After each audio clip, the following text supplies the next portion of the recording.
All right, welcome to my PLN for Ed Tech and Mathematics. Decided to do my project on problem-based learning in mathematics.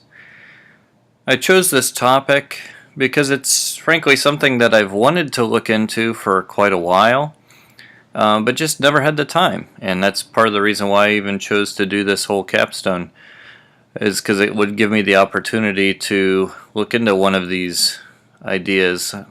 This isn't the only thing that I want to look into, but this was one I thought would really be useful for my math class. Problem-based learning, I listed a few of the different benefits, you could say, down here at the bottom: authentic problem solving, increased engagement, deeper understanding, 21st century skills, critical thinking, collaboration, a growth mindset, self-regulation. All these are skills that and things that we want in our students. And the more I've studied this out, the more I've realized that it really can be a really useful tool for developing these in students. So let me just give you a quick overview of the website, some of the research that I was able to do, and then also the project that I was able to design throughout this as well. You can see the different links up here at the top. First of all, I did an introduction to using problem-based learning in mathematics. It starts with an introduction to problem-based learning, period, defines it. We'll get to that in a second. We'll take a look at it. And then also the design process, creating what are known as ill-structured problems. That's just the term that is used in PBL for problems that guide students to learning. The second area that I'll look at eventually is this whole unit that I was able to develop, where students are the owners of a bakery and have to use mathematics to figure out some things, as we'll see later. I'll visit here first, though, the annotated bibliography. I divided my bibliography up a little bit, and I also included some things that I didn't necessarily cite in my research, but I thought would be helpful. I put little asterisks next to ones that I actually cited. But some of the ones that I didn't cite in the work, like these two, are examples.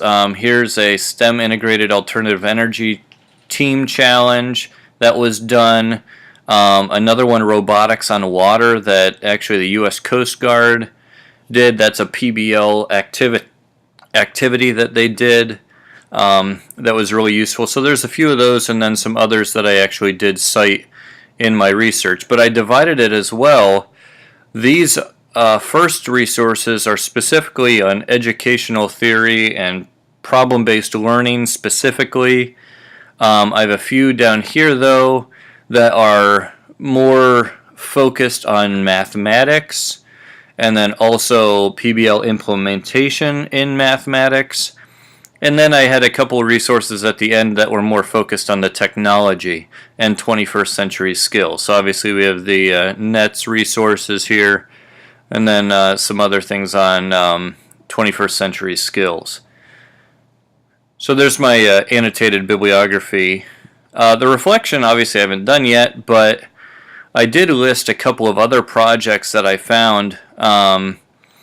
These are cited in the bibliography, or some of these are cited in the bibliography. Others of these are just some ideas of things that I found that I thought might be useful for me as potential future projects in PBL. And then, of course, a little bit about myself, and a couple of the other projects that I've done in the past. This is a algebra focused website with a lot of different resources, tutorial videos that I've created, as well as links to activities and games that kids can play to help them with their algebra skills. This is simply my class's website. It's a blog-based website, and then I did a really cool book on networking. I did a report on that using Prezi. Actually 5 different Prezis linked together because it was such a large project. But it's just kind of a cool, interesting topic. So that's like a brief overview of the whole site. Let's get into the actual research here, introducing problem-based learning in mathematics. And one of the questions here that was addressed and comes up all the time in mathematics is, when are we ever going to use this? And problem-based learning is a great resource for avoiding this question in its entirety.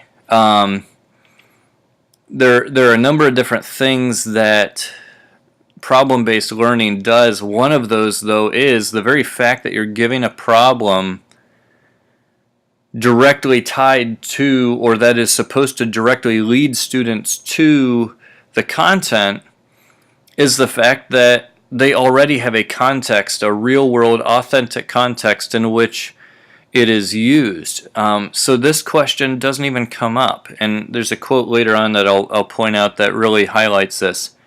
Another great thing I like about it is addressing the idea of a growth mindset. Joe Bowler is a really kind of innovative thinker that I was introduced through my research in this topic.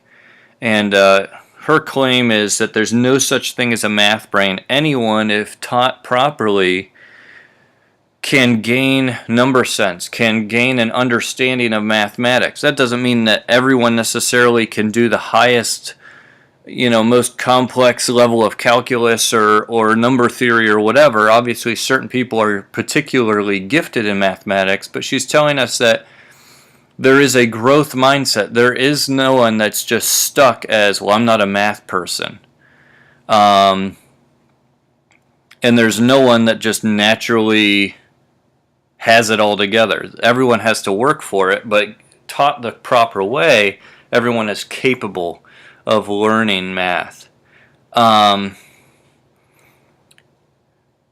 So I start out first of all here by establishing a need for PBL, talking about why it's essential to establish relevancy in the topics that we're teaching in mathematics. Partly due to motivation. We've got to have some kind of internal motivation. I point out here, while students can be driven to learn to some degree by external motivators like good grades, gaining approval, and future college or career plans, the fuel of external motivation will at some point burn out. We need a high-octane fuel of internal motivation. And that's what this relevancy of our content can give them.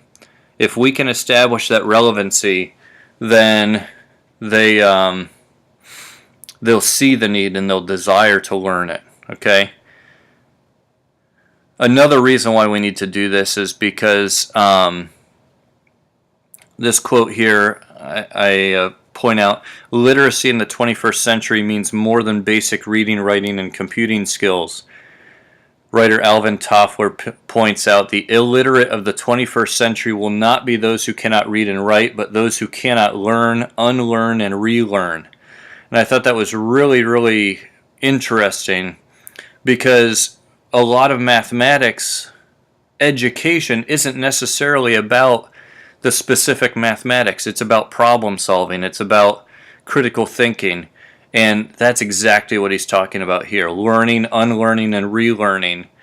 Critically thinking about what we're learning and replacing weaknesses with stronger things. Okay? So, as it's a difficult process, we want to connect it to real life to give it relevancy. Talk about 21st century skills a little bit. Obviously, that's important. And we'll talk about that a little bit more as we go on. Some other ideas about infusing motivation and developing those 21st century skills. But then I get into the definition of problem-based learning, and I'm not going to address all of these, but the main idea behind problem-based learning is that we're giving them an authentic problem to solve. And there's some definitions here, but some essential components of this. A problem to solve, also known as an ill-structured problem, as I mentioned earlier. Another thing is that the students are in the driver's seat. Again, this will help engage them. They're the ones doing the work and exploring. It's a student-centered approach rather than a top-down lecture type approach. So we'll see that more as we see through the example. Another thing is collaboration. The world today, the business world, educational world, all of life is collaboration. And one of the ideas here is we need to create problems that it'd be a rare student that one with just their knowledge and just their perspective could solve on their own. It takes a group to work together. And it makes it an excellent way. That's one of the 21st century skills we want to develop. Another thing is teachers as learning facilitators. A lot of scaffolding going on and direction without giving them problems. And we need to get kids, our students, away from the moment they have a question automatically raising their hand and asking. We need to push them to try to explore and figure things out on their own and use the teacher as a kind of last-ditch resource rather than their go-to, because we're not always going to be there, and we have to teach them how to figure things out for themselves. Again, that critical thinking and problem solving is a big part of 21st century skills. Okay. Another thing here is we want a steady flow of feedback. And this feedback has to come from three main sources. One is themselves, reflection, but also feedback from their peers and feedback from us. Okay, so this will reveal strengths and weaknesses in their process and in the solution. Okay, obviously if the solution is wrong, we want to correct that, but a lot of times we fail to point out processes that can be improved or that are wrong. And this can really help that. Okay, so I mentioned the proposed benefits of PBL already on the home page, but just a couple more things here. Developing collaboration skills, developing that growth mindset. Again, Joe Bowler has a lot to say about that. And the types of things that she's promoting are exactly what problem-based learning is. Broad, open-ended questions with multiple solutions. Another thing that she cites here is the fact that there's some research that has been done that she cites that shows that your brain actually grows when you make a mistake, even if you're not aware of it, because your brain is struggling. And this PBL allows students the opportunity to make mistakes and fix them.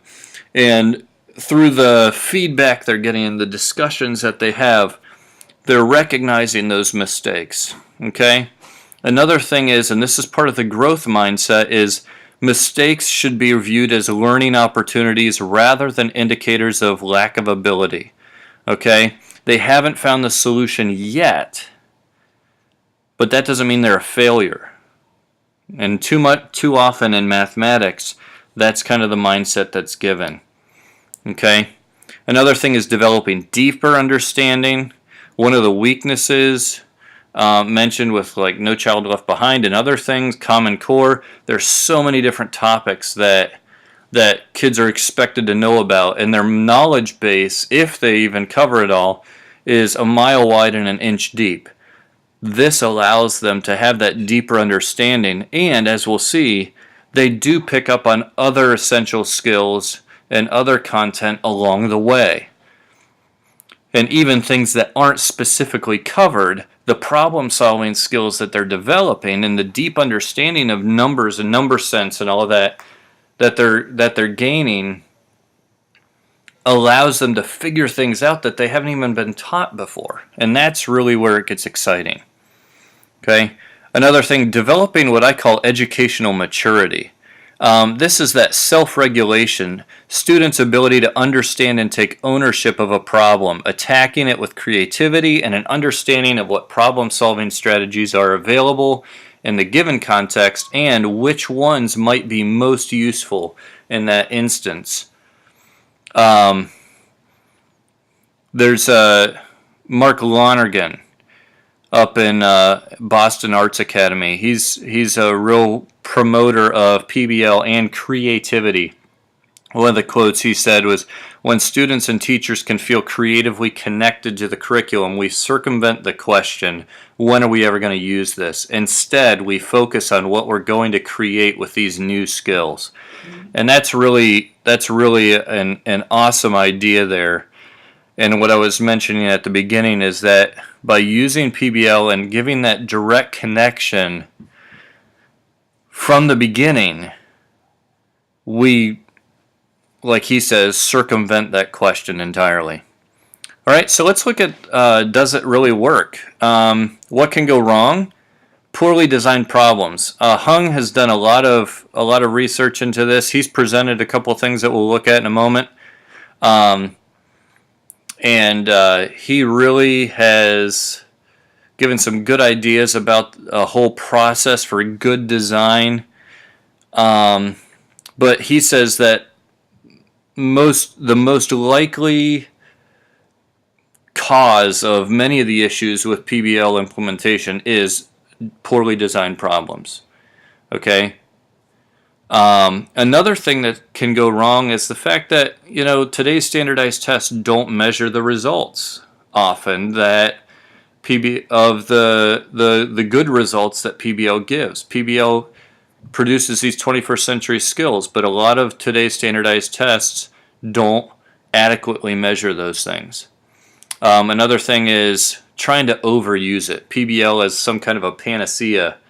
And this is where Lonergan again had another good quote. He points out, really, some topics benefit from good old-fashioned lecture followed by traditional drilling. There's some kind of a combination of the old lecture and drill and kill kind of problems with PBL. And that's what I want to do with my classroom in the future here. So when is it at its best? When solutions require both basic skills and complex problem solving. When assessments measure the right skills, and that's going to fall on us as teachers initially as we wait for standardized testing to catch up.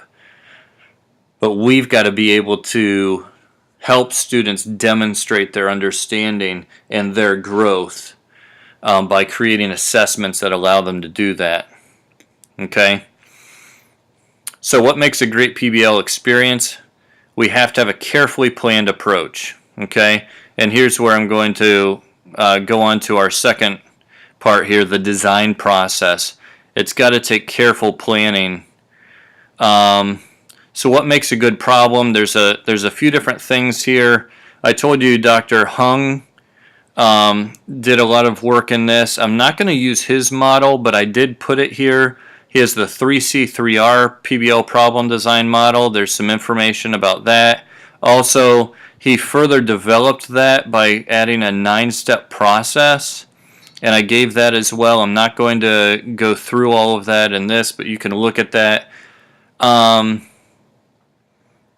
But Lonergan had a very simple model called what he called the 4 C's: content, connection, choices, and co-authorship.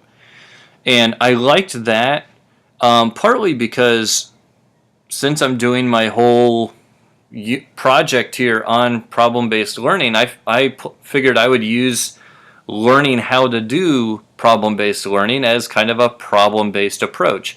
I didn't want the 9-step process and the real clear framework to just tell me, hey, do A, B, C, and D. I wanted to use kind of the problem-solving approach of how do I do this, and using this as a more general structure for my whole design process. Okay, so Here's how I designed some of the highlights of this. I introduced my problem. Students are going to be given the task of calculating how much they, as the owner of a small 5-year-old bakery, owe in taxes on their property and equipment. Given the value of the property and equipment when it was purchased, students will complete a series of tasks, discussions, and reflection pieces as they research tax rates and consider how the values of property and equipment change over time. So that's a summary of the problem at hand. One of the main things here is that a problem-based learning activity has to be focused on content. So I first of all identified the math content objectives, including an enrichment goal at the end. But also I wanted to tie it to some 21st century skills, the NET's technology standards, and I also had some goals for myself of things that I could do through this to help me address my own growth as I incorporate technology. Okay. Then connection. Another good thing that we need to do when we're designing a PBL problem is to connect it to previous knowledge. And there were 3 different ways here that I was able to do that. Giving students choices. Okay. My goal is the use of exponential functions. So obviously I'm going to point them in that direction through the tasks, but along the way they have lots of choices as to how they can do it. Also, they have choices in how they want to present their information. Okay? They can use video, slides, prezzies, document. Okay? They can do a lot of different things here. And then co-authorship. Co-authorship is kind of an interesting idea, but it's basically that the kids have a stake in some of the writing of the problem. Okay? Now, given that this project I had to develop on my own, there isn't as much of that, but this also includes how they're solving it. So they're going to get a lot of that, but also one of the last things I asked them to reflect on is the ramifications or implications of calculating their taxes improperly, and that's where they can really go in a lot of different directions. Okay? Now, here's a couple of different examples of other projects. I mentioned robotics on water already. There's another one on solar energy collection.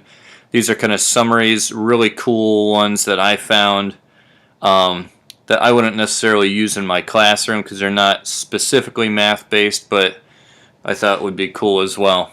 So let's take a real quick look at the unit that I was able to develop to finish off here. So called this Ditto's Bakery, the Tax Calculation Crisis. My wife always said if she ever opened up a restaurant, she'd call it Ditto's after her cousin who passed away a few years ago. So that was his nickname. So I figured I'd call it that. We have this bakery. Here's our problem. I clearly present the question, and then I've told them that it's going to be in 4 stages, as you can see here. Okay? And each stage is going to have a task, a discussion, and a reflection. Okay? So rather than giving them a totally, here's a problem, solve it in its entirely, I'm using the stages to kind of work their way into it, especially since a lot of them probably won't be familiar with the task, and this is really early in the year. So I outlined this, and one of the things that I found I had seen before, never used before, is Padlet, and I actually incorporated it in a number of different ways. One very simple way you can use it is I'm having the students make a Google Doc, a PowerPoint, or slides, or a Prezi to track their work through all the problems, all the stages of the problem, and they're going to put their URL for it on this group project tracker Prezi. Okay, and they can just click on here, they can put a title, their group name, and then they can put a URL in here. And that way all the groups can see what each other is doing, and it's all in one place for them. Okay, so I thought this was a really cool Web 2.0 application that we can incorporate here. So I explained the requirements, what to do. Also, for those who haven't used Prezi before, or I'm sorry, Padlet before, I included a little video down here as a tutorial. It's a real simple thing. So we go on to stage 1. Here I give an introductory video. I got a video and or a image off the internet of another bakery somewhere and put my own name on it. Introduce the problem. This text here reiterates what's in the video. I give them different products that they had purchased originally. I give them actual from, I live in Palm Beach County, so from the Palm Beach County, Florida appraiser's office, it shows the taxes and the values of other properties that would be similar to the one that we're looking at. And then after that, their task here is to develop this initial model, or to calculate the taxes initially. Then we're going to discuss it. And I put here they can use their iPads to scan the QR code, or if they've got this page up, they can just click here, and this takes them straight to a discussion. Is the amount you're planning to pay in taxes a fair amount? Again, I'm using Padlet, so they're learning how to use this really well. Okay, so we have a discussion and then a reflection, and the reflection is going to be individual. So they have group work, and even after the discussion, they're going to go back with their group and consider the discussion, okay, and kind of add to their project after that, and then do individual reflection, okay? So we have kind of the similar process here for stage 2. Here we're calculating, I have an intro, but here we're calculating value of the property and what the tax should be on the property itself. So same process here. We have the task. Once they do that and add it to their project, then we have a discussion in class using another Padlet, and then a reflection individually. Stage 3, similar process, but now they're looking to create a model for the amount of tax they owe on the equipment. So now they're looking at depreciation of the value of their equipment.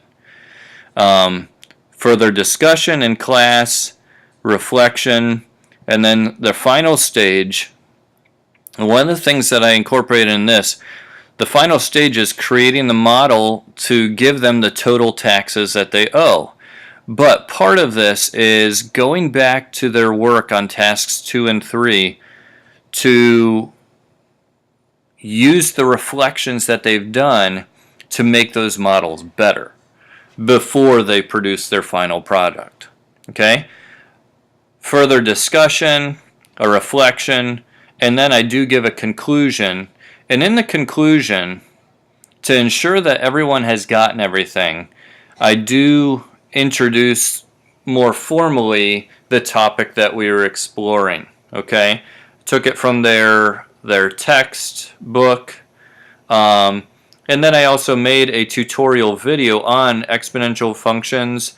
I gave them notes here that they can download themselves, a final reflection piece that they will need to do, and then there's even some enrichment here, looking at continuous growth and decay and a natural exponential function, which is a natural progression from just exponential functions.